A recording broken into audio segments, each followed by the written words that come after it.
your contractor, before they put this thing in, they got to do a little bit more planning than if they were just swapping. Yeah. Tom just did this. Yes, that's one of the things they definitely have to look at. What's the other big thing they have to look at before they even consider this? And it's huge. Where they're going to drain it. We're going to put the condensate. That was not an issue with the old water heater, was it? Right, absolutely. Where are you going to drain it to? What else? It's even bigger than that. Can't put it in a 2x2 closet. Yeah, is the space where you're thinking of putting it big enough? And if not, how are we going to address that? So there are some real considerations for the contractor that he has to think about in advance versus just going in with a resistance heater and wheeling the old one out, wheeling the new one in, and wiring it up and plumbing it. So there are a few more considerations. So water quality, we talk about water quality a lot when we talk about our combination boilers. We talk about water quality a lot when we talk about our tankless water heaters. We should talk about water quality with tanks though, right? It's an issue.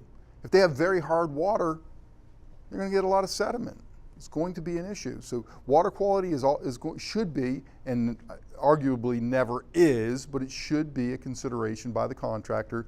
What is the quality of the water that's going on there? Another big consideration is the idea of scalding. Because I, for decades now, have advocated you don't need to make really hot water. And you don't with a combi. And you don't with a tankless water heater.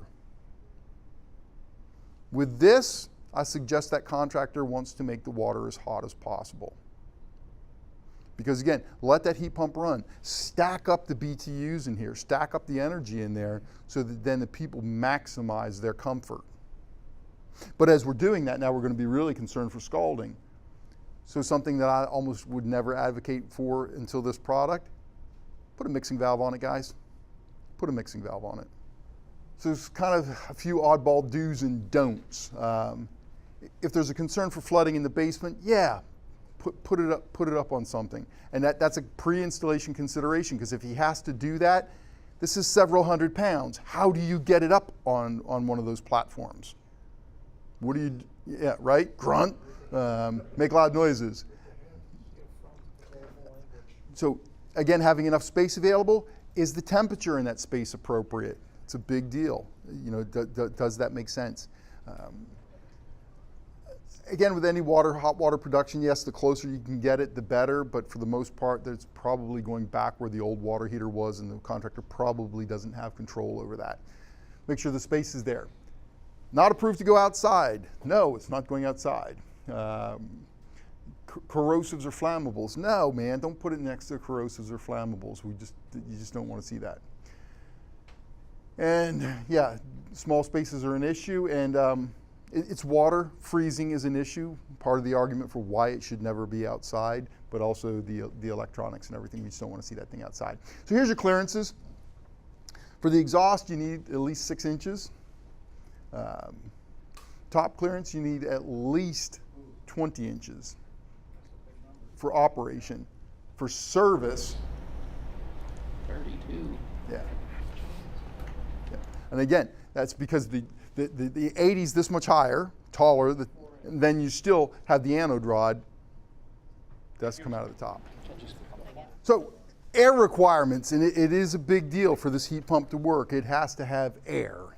And so we're going to say if you're going to have it in a closed room, it's got to be at least 700 cubic feet. At least 700 cubic feet. So that's your 10 by 10 room with a 7-foot high ceiling, something like that. And it will chill that room. It will cool that room significantly. The next option would be to say, okay, the room is not 700. Now we can put louvers on the door and we can move air.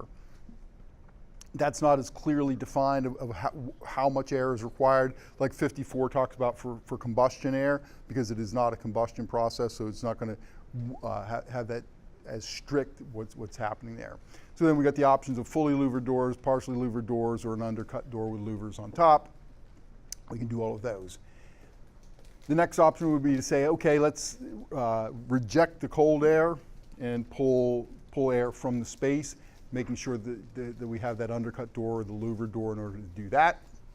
We have that option. And then really the ultimate option would then be to say, hey, I'm going to duct it both ways. I'm going to put it in the smallest possible place. I'm not going to pull air out of that space, and I'm not going to dump cold air back into that space. It's all going to come from outside or some other space, whatever that other space might be. A closet in the garage where you're going to say, okay, I'm going to pull the warm air from outside, but then I'm going to dump the cold air into the garage. So I'm going to duct it both ways, make use of that chilled air to cool the garage, but still be able to put it into an enclosed mechanical closet where you don't have that concern for running into it with a car or anything like that. So there are those options that way. Power, 30 amp breaker, 2-pole, 240s, really what it's designed to run on. It will run on 208. Again, if there's an electric water heater, that is probably the service to the existing water heater, so that's just what makes sense. The electrical part is definitely a piece that the contractor really can't say that that's a challenge to him. That really is not a challenge for the contractor. Drain pan, yes, most municipalities now, or even states, whatever, are requiring drain pans. If they're not, it's absolutely a best practice. You should really put that drain pan under there. You do need to drain the condensate, so again, that's a pre-installation consideration for the contractor. Where is the condensate going to go? Is there a floor drain conveniently located? Great.